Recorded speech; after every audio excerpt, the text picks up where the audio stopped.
இனிமே டைமுக்கு சாப்பிடு, டைமுக்கு தூங்கு, மனச சந்தோஷமா வச்சுக்கோ. உனக்கு எதுவுமே வராது. எல்லாமே உன் கையில தான் இருக்கு. மறுபடியும் பாத்தியா, உன்னெல்லாம் திருத்தவே முடியாது. சிவா, டாக்டர் என்ன சொன்னாங்க? டேப்லெட் ஏதாவது எழுதி கொடுத்தாங்களா? இல்லக்கா, அது சும்மா பிபி லெவல் இன்க்ரீஸ் ஆனதுனால மயங்கி விழுந்துட்டாங்க. பாடி டீஹைட்ரேட் ஆயிடுச்சான். மத்தபடி வேற ஒண்ணும் இல்லக்கா. பயப்படுற அளவுக்கு ஒண்ணும் இல்லடி. அத விடு. ஆமா, கவினோட அப்பா எங்க? இப்பதான்க்கா போனாங்க. அவங்க அப்பவே போயிட்டாங்க.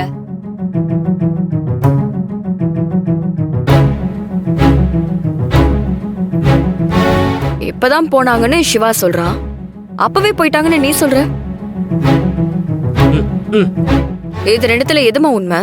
ஐயோ, அப்பவே போகணும்னு இருந்தவங்க இப்பதான் கொஞ்ச நேரம் முன்னாடி கிளம்பி போனாங்கன்னு சொல்ல வந்தேன். இல்ல சிவா? ஆமாமா. என்னமோ சொல்ற.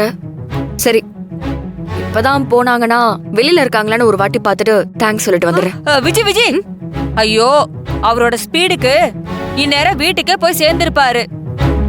இவ்வளவு தூரம் ஹெல்ப் பண்ணிருக்காரு, அவருக்கு ஒரு தேங்க்ஸ் சொல்லனா நல்லா இருக்காதுல்ல? அதெல்லாம் அப்புறம் சொல்லிக்கலாம் விஜய். எங்க போயிட போறாரு? சரி, ஓகே. கவினோட அப்பாவுக்கு ஒரு போன் போட்டு கொடு. உங்ககிட்ட அவர் நம்பர் இருக்குல்ல, நான் அவருக்கு ஒரு போன் பண்ணி தேங்க்ஸ் சொல்லிடுறேன். அவரு நிறைய நமக்கு ஹெல்ப் பண்ணிருக்காருல. நான் இன்னும் நேர்ல கூட அவரை பார்க்கல. அட்லீஸ்ட் போன்லயாவது அவருக்கு ஒரு தேங்க்ஸ் சொல்லிடுறேனேமா. ஐயோ, போன்ல குரலை வச்சு கூட கண்டுபிடிச்சு 2 பேருக்கும் இவங்க தான் அவங்கன்னு தெரிஞ்சிருமே. இப்ப என்ன பண்றது?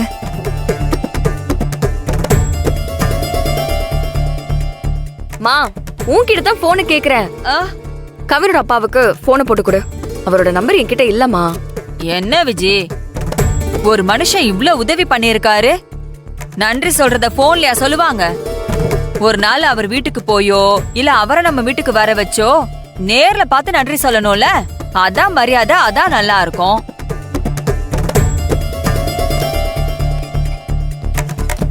இவங்கதான் உங்க பொண்ணா? இவதான் என் பொண்ணு. அங்க வெளியில நின்னுட்டு இருந்தாரே, அது கவினோட அப்பா, இது நிலாவோட அம்மா. எல்லாமே நல்லா புரிஞ்சது.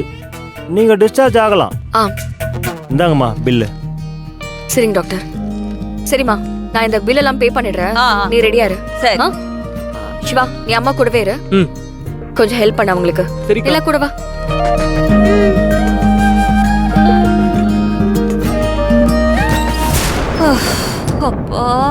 உனக்கு ஒண்ணுமே ஆகல, டாக்டரும் ஒண்ணுமே பண்ணல, எல்லாமே டிராமா. அதுக்கு எதுக்கு பில்லு? இந்த டிராமாவுக்கு நான் சப்போர்ட் பண்ணல, அதுக்கான பில் அமௌண்ட் தான் இது.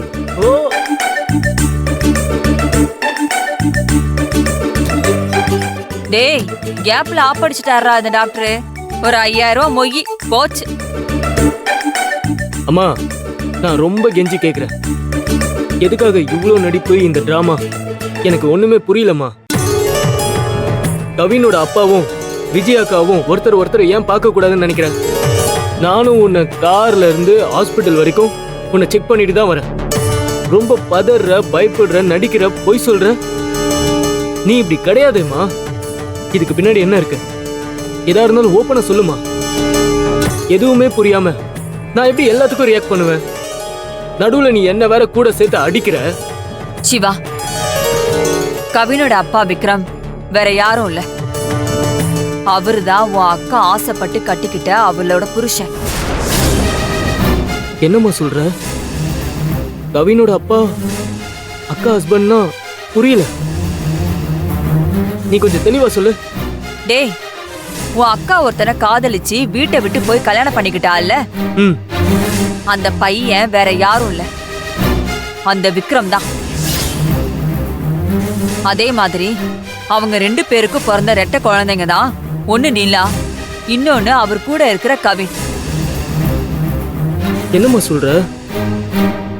கவின் நம்ம அக்கா பையனா? ஆமாண்டா.